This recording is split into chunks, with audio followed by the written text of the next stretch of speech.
Hi guys, today we'll talk about how to turn off the sign on now how you can do that on your BandLab app. So all you have to do, you just go above this photo, click on it here.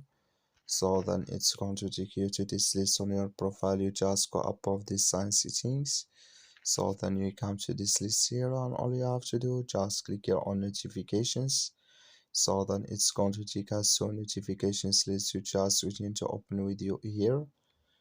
So it's going to take our time usually here.